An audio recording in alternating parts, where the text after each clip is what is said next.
Good morning, class. I'm teacher Devinnie. I hope you got the opportunity to watch the video where I introduced myself. If you didn't, a quick recap. I am going to be your new assistant teacher in the classroom. Your previous assistant teacher went on to get her own classroom, so that's pretty exciting for her. She'll be the lead teacher over there. So I have been with Head Start for many years as a volunteer, and then I became a parent, and then a Head Start parent, and then I am now in the classroom. I did childcare for 10 years. I have two little boys, Owen and Leo. Leo was in Head Start, which was pretty cool. So I know all about Head Start in every facet you could think of.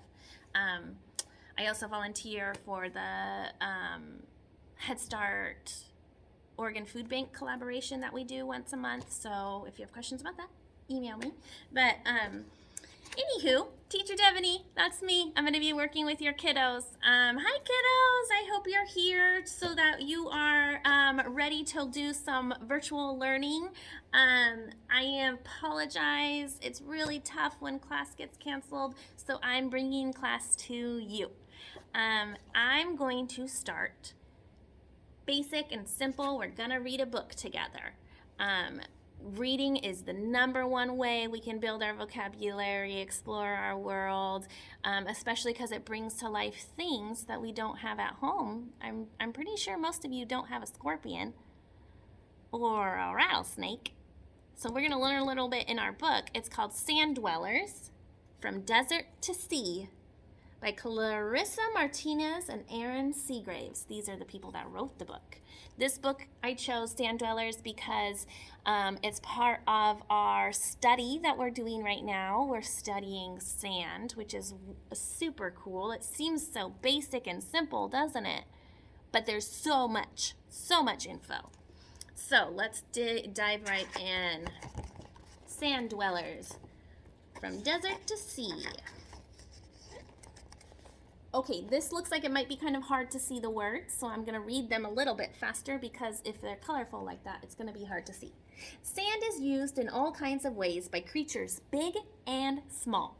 Explore some of the ways that creatures use sand to make their nests and homes. What would you do if you were a sand dweller? What would you do if you lived in the sand? Would you dig way down like a desert tortoise? Desert tortoises spend most of their time underground to escape the extreme hot and cold temperatures of the desert. In the summer, the temperatures of the desert tortoise's habitat means home, where they live, they can climb over 120 degrees. Today, it's going to be 60 degrees as a high today. So that's only half as hot as it's going to get for that desert tortoise in the summer. That's really hot. That's about as hot as it gets usually. They dig a variety of burrows. Do you know what a burrow is? A burrow is kind of like a little hole or a little home, a little tiny cave in the ground that they make. It's a burrow or holes in the sand to live. Some of their burrows are very large and are used for long periods of time, such as winter hibernation. Oh my goodness, I didn't even know that the desert tortoise hibernated in the winter. Do you know what it means to hibernate? Take a little nap and go to sleep for the whole winter. So, would you dig a hole like a tortoise, or would you lay in wait like a rattlesnake? Rattlesnakes dig down in the sand when hunting prey, such as mice, lizards, and other small animals. They stay hidden until the prey comes along and then strike. Do you know what striking is? So they're going to stay hidden, and then when something comes walking around, they're going to strike. They're going to attack it really fast, like so fast sometimes you can't even see it. So this is my rattlesnake. He's laying in the sand. And here comes the little mouse, and he's gonna strike. Oh! That's super fast. This albino rattlesnake looks a lot like the sand that he uses to hide in. It's a good way for him to surprise prey that he's hunting. Do you see me? Oh, I can still see her. Some snakes actually look like sand. They use their coloring to camouflage their bodies when hunting prey. Others dig in the sand under a rock or branch to help them hide. Do you guys know what camouflage is? So this snake is camouflaged. It uses the same colors on its body to match the sand in the habitat around it. It matches his home so that it's harder for him to be seen. So camouflage is good for him to hide from the animals he's hunting, but other animals are hunting him, and so he's trying to hide from whatever is hunting him, like birds. So would you dig a hole like a tortoise? Lay and wait like a snake? Or sleep all day like a scorpion? Scorpions are nocturnal creatures, which means they sleep during the daytime and come out at night. Because they come out at night, they don't see very well. They use their senses of smell to find food.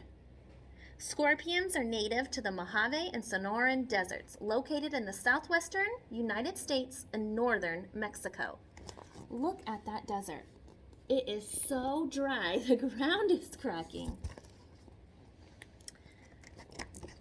This is where we live, where it's nice and green, and he lives all the way down there where it's dry and yellow. Look how dry that is. Some desert scorpions spend their days sleeping in deep burrows. Remember, we learned a burrow is a hole in the ground? They dig in the sand to protect them from the light and the heat. A scorpion's burrow is around 10 inches deep, where the ground is cool and damp. So what's 10 inches? A piece of paper. So that's about how deep. Put a piece of paper down in a hole. That's about how deep the scorpion's burrow is. Look, this scorpion's camouflaged, and so is this one. It's the same color as the sand. See? This one burrows just like a turtle, and it camouflages just like the snake. So we can burrow, we can wait, or we can sleep through the heat. Or can we vanish from sight like a ghost crab? Ghost crabs can change their color to match their surroundings. This protects them from predators, such as raccoons, birds, and other animals. The name ghost crab comes from their nocturnal nature and their pale appearance. Look, my shirt is blending in, just like the ghost crab.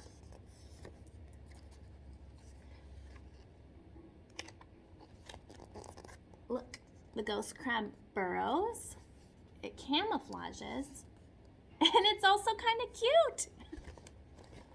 Ghost crabs burrow deep into the sand to sleep during the day and come out at night to eat.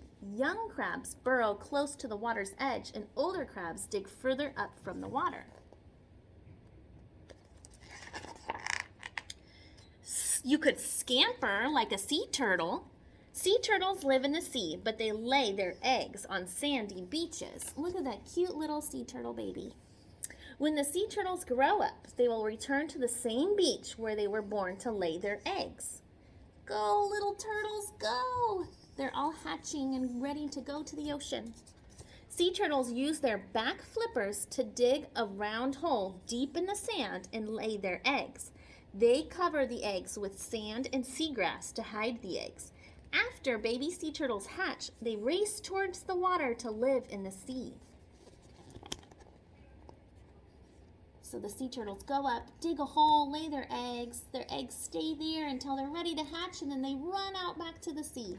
Sea turtles are my favorite animal. If you remember and you ask me about sea turtles when you come back to class, I will give you 3 stickers and teach you all about sea turtles.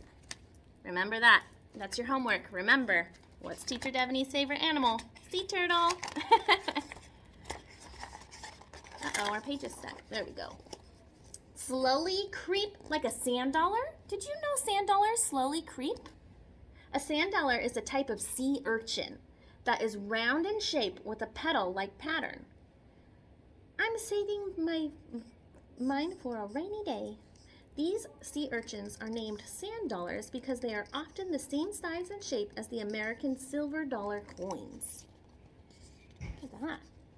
On the ocean floor, sand dollars can frequently be found together in large numbers. They use tiny spines on their bodies to move and burrow into the soft sand that lays at the bottom of the ocean. You see those tiny, tiny little, it almost looks like fuzz, but there's tiny spines that they use.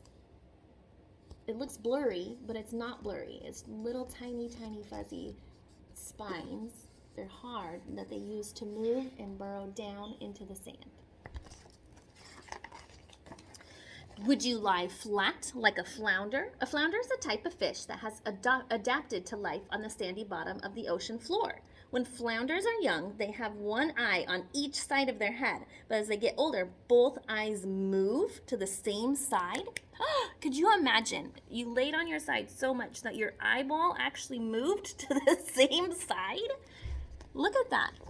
He has two eyes on the same side of his head. How funny is that?